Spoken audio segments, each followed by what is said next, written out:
ये भी लगा रही है कि मैं शराब पी के इस तरह की बदतमीजी करता हूँ। कृपया मैं चाहता हूँ कि इस चीज़ की इंक्वायरी कराई जाए। हमारे चिकित्सालय स्टाफ से और इनसे पूछा जाए सारे कैंपस वालों से कि मैं कितनी शराब पीता हूँ और कितनी बदतमीजी आज तक किसी से कि अगर एक व्यक्ति भी बोल देता है, तो ये जो कह रही है मैं मानने को तैयार हूँ। हरौड़ा सामुदायिक स्वास्थ्य केंद्र के प्रभारी डॉक्टर अनिल त्रिवेदी का बयान। सीएचसी के प्रभारी डॉक्टर अनिल त्रिवेदी ने पत्रकारों से बातचीत में कहा कि महिला डॉक्टर द्वारा लगाए गए सभी आरोप पूरी तरह झूठे और बेबुनियाद हैं। उन्होंने बताया कि विभाग ने संबंधित महिला डॉक्टर का स्थानांतरण पहले ही कहीं और कर दिया था, लेकिन वो पुनः यहां पोस्टिंग चाहती हैं। इसी वजह से वे उन पर गलत आरोप लगाकर उनकी छवि धूमिल करने की कोशिश कर रही हैं। डॉक्टर त्रिवेदी ने बताया कि विभागीय जांच में सभी आरोप झूठे पाए गए हैं। उनका कहना है कि उक्त डॉक्टर अब उनसे पैसों की मांग कर रही हैं और इस प्रकरण में कुछ बाहरी लोग भी शामिल हैं, जो ऐसे मामलों को तूल देकर वसूली का काम करते हैं।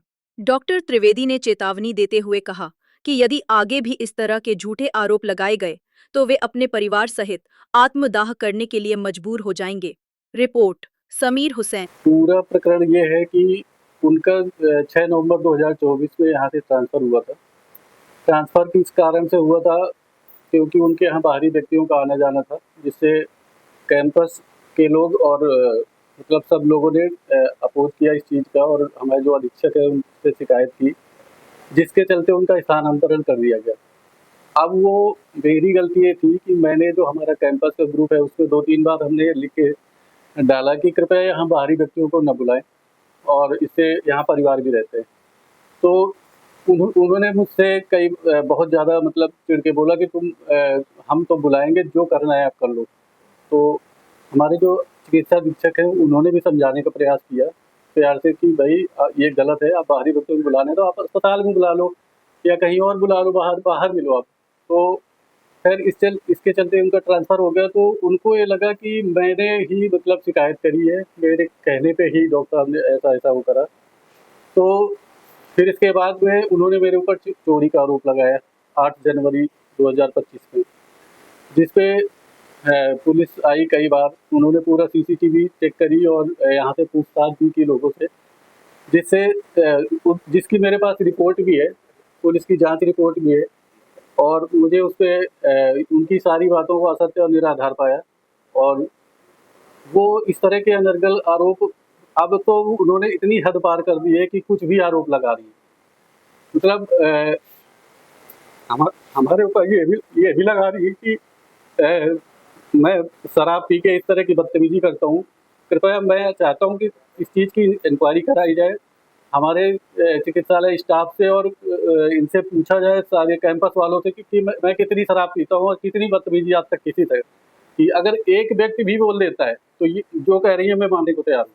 एक आरोप लगाया कि आप कुछ दिनों के लिए बाहर गए हुए थे, इसमें आपकी छुट्टी थी कैसे और उसको जो है रजिस्टर में मेंटेन किया गया, प्रेजेंट दिखाई गई। इस तरह के भी आरोप उन्होंने आवाज उठाई तो उनका ट्रांसफर किया, ऐसे आरोप उनका नहीं। ये देखिए, 1 हफ्ते के लिए अगस्त 2024 में मैं द्वारिका जी गया था दर्शन करने। उसकी मैंने प्रॉपर छुट्टी लगा रखी है। उसका जो हमारा विभागीय सीएल रजिस्टर और जो ऊपर जितनी सीएल भेजी जाती है, सारा कुछ पूरा वो उसपे कुछ भी ऐसा नहीं है एक दिन का भी। और मैं फार्मासिस्ट हूँ, मेरे पास इतना ज़्यादा काम रहता है अपना स्टोर का, इमरजेंसी का और कोल्ड चेन भी देख रहा हूँ, रिपोर्टिंग हो गई और इमरजेंसी ड्यूटी। मेरे पास एक भी दिन का ऐसा टाइम नहीं है कि मैं फालतू चीज़ों में अपना दिमाग लगाऊँ।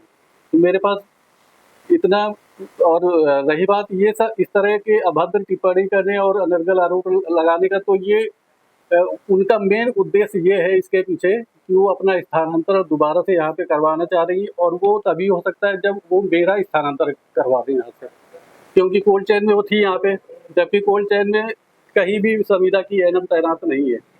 ठीक है, इसके बाद भी चलिए ठीक है, उच्च अधिकारियों द्वारा कर दिया गया, तो आप और लोगों के लिए कहती है कि और भी लोग रहते हैं यहाँ पे, बाकी लोग शांति से रहते हैं ना यहाँ पे, ऊट-पटांग काम तो नहीं करते ना यहाँ पे।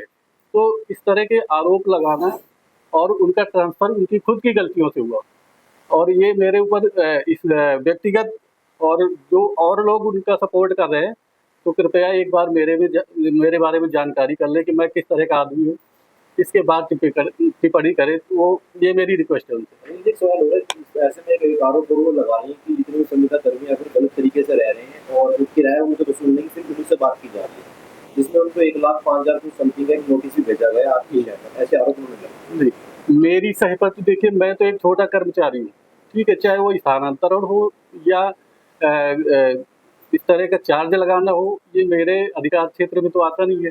ये तो उच्च अधिकारियों की वो जैसा बोलेंगे वो होगा ना। और उन्होंने इस तरह के आरोप इसलिए लगाए क्योंकि वो और सभी लोग तो शांति से रहती है यहाँ पे। उनका ट्रांसफ़र हुआ है नवंबर 2024 में और वो इतने टाइम से रह रही है यहाँ पे। तो अब अगर उनसे खाली करने के लिए कहा गया तो क्या गलत कहा गया? ताकि संविदा कर्मी के सभी से इस तरह का किराया वसूला जाता है, इस तरह के सवाल से बात पूछिए। देखिए, वसूला जाता है किससे, नहीं वसूला जाता है, ये तो उच्चाधिकारी ही बताएंगे इस बारे में। लेकिन ये जो मतलब आए दिन एक नया बखेड़ा खड़ा करते हैं यहाँ पे। यहाँ के कैंपस का, चिकित्सालय का पूरा माहौल इनकी वजह से भयभीत है बहुत सारे लोग, क्योंकि बाहरी व्यक्ति और इनको ये दबाव भी डालती है और लोगों पे कि मतलब मैं तो जो मन आएगा वो करूँगी। तो और इनसे यहाँ पे कोई भी व्यक्ति मतलब नहीं रखता किसी भी तरह का। अनिल जी, आखिरकार इन चीज़ों में विराम लगाने के लिए आप क्या कुछ प्रयास कर रहे हैं या फिर आप इन चीज़ों को सब कोई खत्म करके क्या कुछ करना चाहते हैं? जिस तरह दर्शक वीडियो को देख रहे हैं, क्या कुछ अपील करना चाहेंगे? मेरी अपील यही है कि कृपया केवल एक महिला के आवाज़ कहने पे कुछ भी अगर कोई आरोप लगा रहा है तो कृपया उसकी आवाज़ को नहीं, सच्चाई की आवाज़ सुने। जो सच है कृपया और लोगों से पूछ ले, पहले उस चीज़ को समझ ले कि वाकई सच्चाई क्या है। केवल एक व्यक्ति के कहने पे ही कुछ भी मान लेना कि हाँ ये व्यक्ति गलत है, ये तो ठीक नहीं है ना। तो एक आखिरी सवाल, क्या वो अन्य कर्मचारियों को भी अर्चना सैनी के अलावा नोटिस भेजे गए हैं स्वास्थ्य अधिकारी की तरफ से? ये मेरे संज्ञान में नहीं है कि इस तरह का नोटिस भेजा गया है उनको या नहीं है। मैं ये चाहता हूँ कि मुझे शांति से नौकरी करने दी जाए, मुझे परेशान न किया जाए।